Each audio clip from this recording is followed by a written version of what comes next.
জঙ্গলে অনেকগুলো লোক কাকড়া ফুল খোঁজার জন্য আসে। একটি মেয়েকে ছোট একটি সাপ কামড় দিতে নিলে একজন সাপটিকে ধরে ফেলে, সাপের মাথা মুখে দিয়ে খেয়ে ফেলে।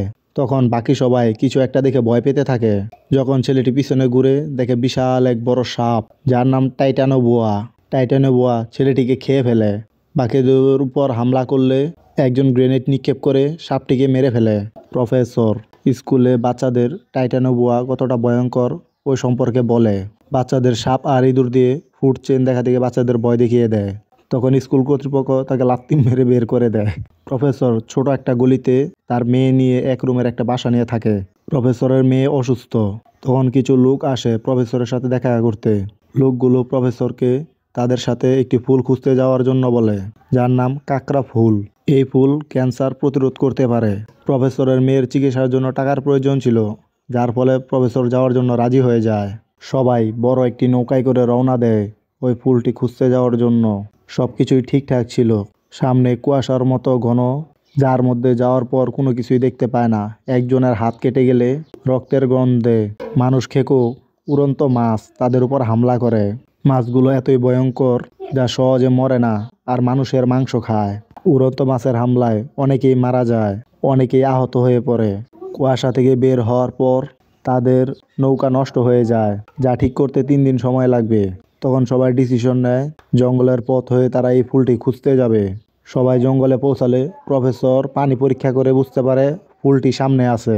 এইদিকে জাহাজের মধ্যে ক্যাপ্টেন লোকদের জাহাজ মেরামত করতে বলে। একজন জাহাজের পাশে গেলে তাকে সাপ খেয়ে ফেলে, আরেকজন তাকে খুঁজতে যায়, সেও মারা যায়। জঙ্গলে প্রফেসররা সামনে এগোতে থাকে। সামনে এগোতে এগোতে একটি ফল দেখতে পায়। প্রফেসর জানায় এই ফলটি বোমার মতো বিস্ফোরণ হয়, যা একটি জেব্রাকে মারার জন্য যথেষ্ট। তারা আরও সামনে গিয়ে বিশ্রাম নেয়। তখন মেয়ের উপর একটি ছোট সাপ আক্রমণ করতে নিলে একজন সাপকে ধরে ফেলে, তারপর কেটে খেয়ে নেয়। বাকি সবাই পিছনে বড় একটি সাপ দেখে ভয় পেতে থাকে। ছেলেটি যখন পিছনে ঘুরে দেখে বিশাল এক সাপ, টাইটানোবোয়া। সাপ লোকটিকে খেয়ে ফেলে এবং বাকিদের উপর আক্রমণ করে। একজন গ্রেনেড বিস্ফোরণ ঘটিয়ে সাপটাকে মেরে ফেলে। সাপ মারা যাওয়ার পর তারা সাপের বাসায় ডিম খুঁজে পায়। সাপ যা রক্ষা করছিল। লোকগুলো সাপের ডিমগুলোকে গুলি করে নষ্ট করে দেয়, যাতে আর কোনো সাপ জন্ম না নেয়। সারাদিন পথ চলার পর রাত্রিবেলা ক্যাম্প করে সবাই বিশ্রাম নিতে থাকে। প্রফেসর আর মেয়েটি কথা বলতে থাকে। তখন হঠাৎ সাইরেন বেজে ওঠে। সবাই সতর্ক হয়ে যায়। তখন দেখতে পায় মোটা ছেলেটি টয়লেট করার জন্য ওইদিকে যায়, যার জন্য সাইরেন বেজে ওঠে। পরের দিন সকালেই সামনে এগোতে নিলে জাহাজের ক্যাপ্টেন আর তার সাথে থাকা মেয়েটি দৌড়াতে দৌড়াতে তাদের দিকে আসে, জানায় তাদের উপর হামলা হয়েছে, আর কেউ বেঁচে নেই। তারপর সকলেই সামনে এগোতে থাকে। তখন মানুষ খেকো রাক্ষসী গাছ তাদের উপর আক্রমণ করে, তাদের লতা দিয়ে মানুষদের ধরে নিয়ে খেতে থাকে। এই হামলার এক পর্যায়ে জাহাজের ক্যাপ্টেন মারা যায়। একটু সামনে এগোলে প্রফেসর আর সামনে যেতে চায় না, অনেক লোক মারা গেছে, সে যাবে না জানায়। তখন বিজনেসম্যান লোকটি প্রফেসর দিকে বন্দুক তাক করে এবং সামনে এগোতে বলে। কত দূর সামনে এগোলে তারা আবারও বোমা ফল দেখতে পায়, তার সাথে বিশাল বড় সাপের খোলস, যা সবাইকে চিন্তায় ফেলে দেয়। আর একটু সামনে এগোলে তারা যার জন্য এসেছে, কাকড়া ফল, তা খুঁজে পায়।